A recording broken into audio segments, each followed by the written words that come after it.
This is an interview that I did with Reggie Young. Simply put, Reggie Young is one of the greatest guitar players of all time. He played on Drift Away by Dobie Gray, Son of a Preacher Man with Dusty Springfield, Good Time Charlie's Got the Blues, Danny O'Keefe, Sweet Caroline, Neil Diamond.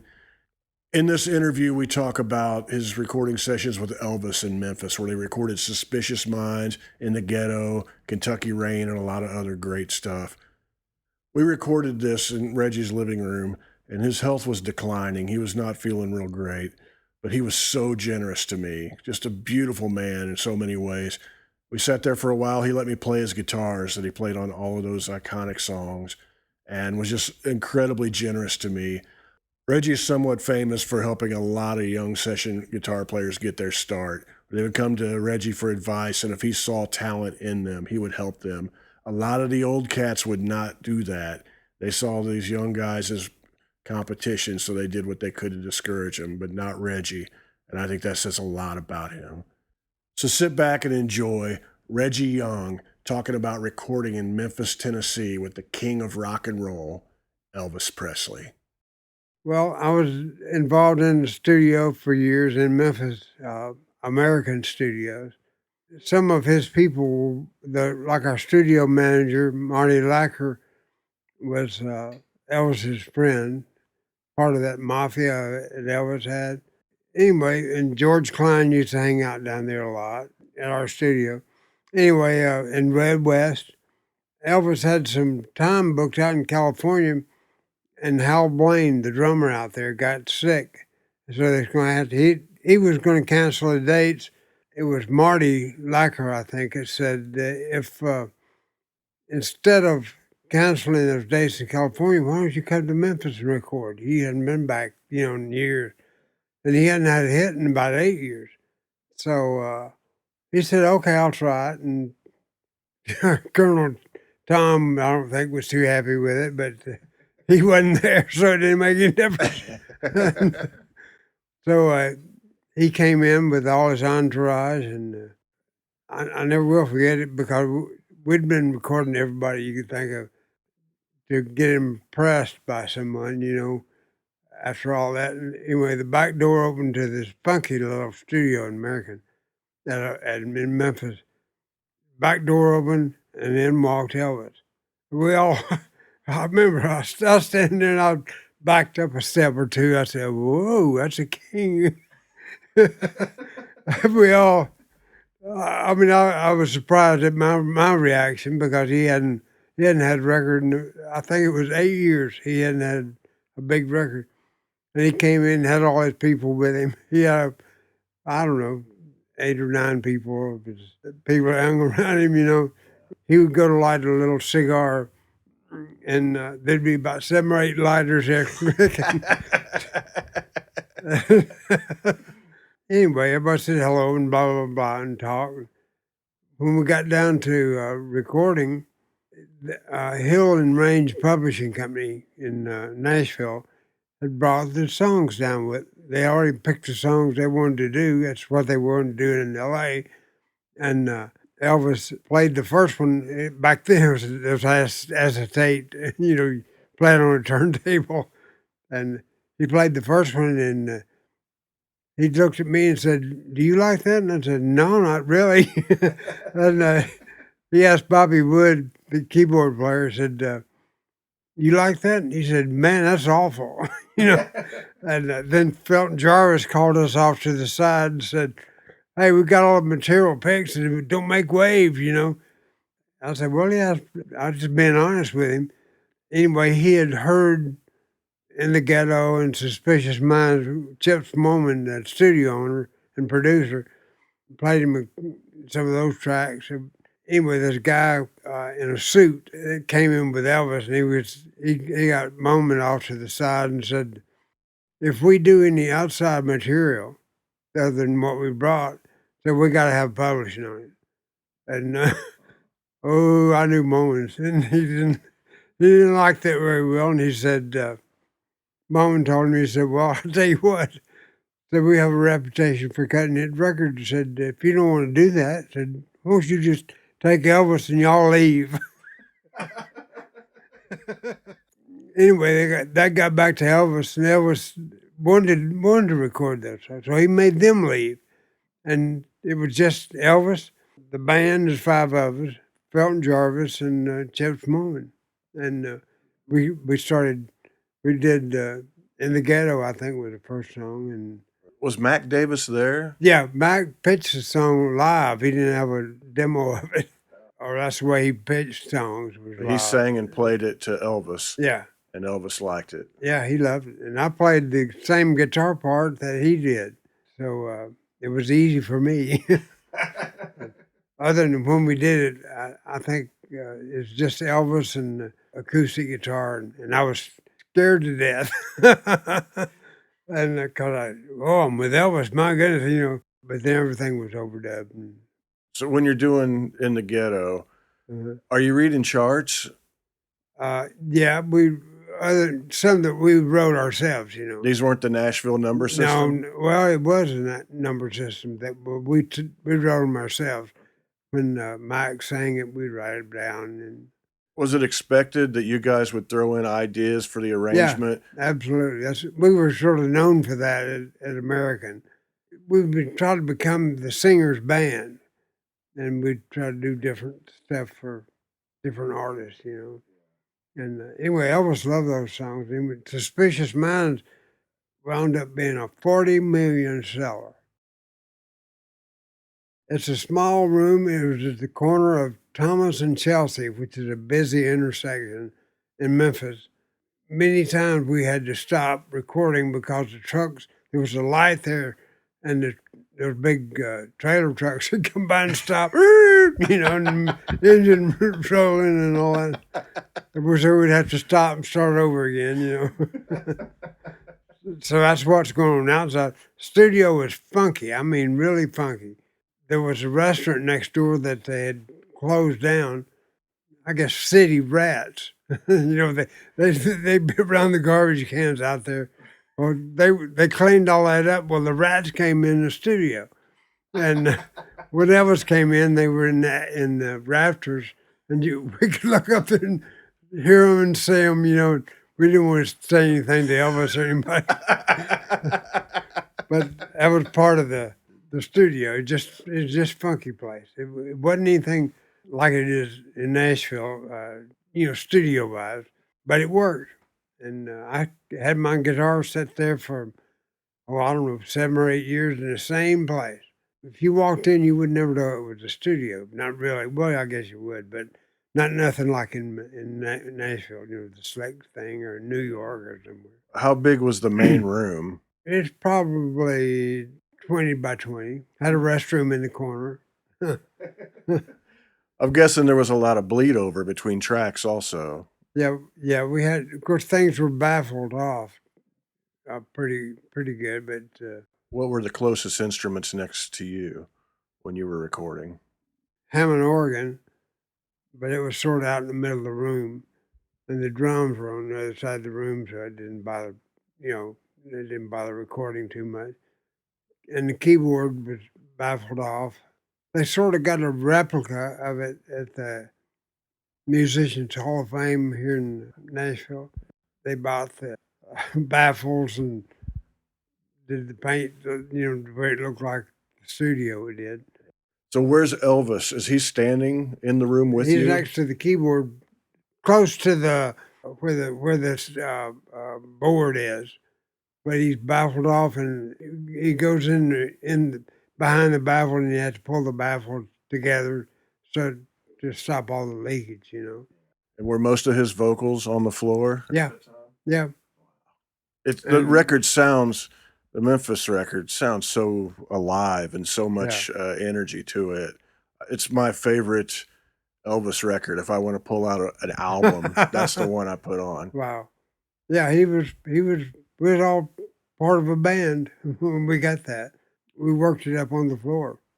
There was Tommy Cogbill was a bass player.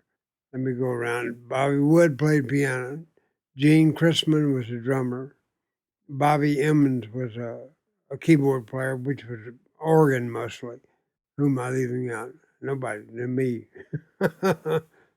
And so we cut basic tracks, and then they probably overdubbed a lot of stuff here in Nashville. Or When people went to record with you guys, they did it because they wanted the sound that you guys were bringing. yeah, They weren't looking for a generic situation. no, because they could done it a lot cheaper staying here instead of coming to Memphis, and having to pay a hotel room and all that. Well, after he got rid of the yes man when they came in, he was a real human being. Well, before, if he came in, he could say, if it was sun shining outside, you could say it was raining, they'd go get their raincoat, But we didn't try to say stuff to please him. And anyway, we just started talking. We're talking about when he went to Humes High School and different clubs around Memphis. And he used to come around clubs and sing different club bands. And he'd sing Marty Robbins songs. So Elvis would sing El Paso. Yeah. That first day, I don't know, we recorded all week and wound up with 30 songs. But we'd just be sitting around and he would say, yeah, you remember this song? And most of us did. And, oh, yeah, okay. So we'd just go out and try it. And he looked real good. He wasn't doing drugs or nothing. He was in real good shape. It was all day and all night. He didn't come in until late in the evening. And then we'd work all night long during, the sleepy hours, 2, 3, 4 o'clock in the morning. And then he'd go home, sleep. When we talked about the arrangements that you guys would come up with, some of the arrangements are really, really wonderful. Like I think of Kentucky Rain, how it all collapses right before he sings with the rain in my shoes. That is just beautiful. Oh, yeah. Is that just something the band would just talk about and come up with? It just happened. We just played it. It's one of those things. You say it's a magic thing happened, but that's the kind of way the band worked. We listened to lyrics a lot instead of just sitting there playing guitar and something. We'd like to know what we were recording. Yeah, that was a good song. I thought it felt real good. Scotty Moore had traded his blonde Super 400 Gibson to Chips Moman for a set of keyboard bells. So that guitar was in the studio. And I said, well, I'm going to play it on Elvis record. It seemed like we sent it off to Michigan, Kalamazoo, I believe, for Gibson, and had them go through it and make it where it was playable.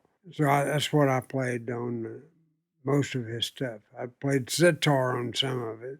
I used Scotty's old guitar. I thought that would be kind of neat. What were you plugging into? I had a Fender. It might be this amp. It's deluxe reverb? Yeah. Wow. Yeah. Wow. Well, that's a nice little. So this particular amp was on some of the Elvis tracks. Yeah. This on Suspicious Mind, or I don't know which one. Don't even remember. No. How about this Son of a Preacher Man? Is this the amp you played? Probably so. Yeah. Wow.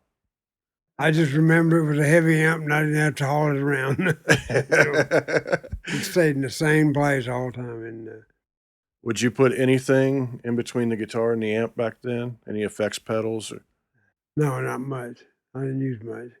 I had this old black Herzog unit, they call it. It has one tube in it that you can crank up and get a little distortion in it. But I didn't use much distortion. When you were using your deluxe reverb amp, would you use the reverb in that, or Yeah. they would later put it on? No, I used it. I always used a little bit of it just to make it pleasing to my ear, The Elvis in Memphis album has a great reverb on the whole thing, where there's just a beautiful. Are those like old plate reverbs or In the MTs? studio, they were plate reverbs. Yeah, they were out in the back, behind the studio. There was a room out there, and they had a chamber out there. I think I read somewhere. I don't know if this is true. You can tell me, but Elvis asked you guys to come on the road with him after that. Yeah, he did. When we got through with the album, and we were having a playback party, more or less. Yeah, he wanted us to go on the road with him, and everybody turned him down. uh, Mainly because, well, I enjoyed being home at night. So did everybody else, and we were working enough to not have to be on the road, you know. Oh, is this your appointment book from back then? Was that what that That's beautiful. is? I kept books for see, go back to 1965, I think, or four, and I've got every session I've ever done. Like I would write down the artist and when I got paid, and if it was blank, I'd look at it a month later and, oh, there's a blank spot. What is that? Oh, I hadn't been paid on that. So I'd notify them to try to get paid, you know. I'm gonna read this real quick for the folks listening to All this at right. home. They might really enjoy this. This is January 1969. I believe this is one day. There's a session in the morning, Mary Lee Rush. At noon, Neil Diamond. At 2 p.m., Elvis Presley. Oh, yeah. On throughout the day until 8 p.m. That's a pretty good day. That's a good day, yeah. That's a good career for most people. Yeah, yeah, yeah, Well, a lot of you guys ended up moving to Nashville. yeah. Were people in Nashville aware of your body of work? Yeah, they were. Did anyone choose to have you guys do sessions together? So you That's amazing. No, they didn't. Buddy Killen used some of us, but whenever Chip Smallman, he finally moved here, then he'd get us all back together and we'd cut some stuff, you know.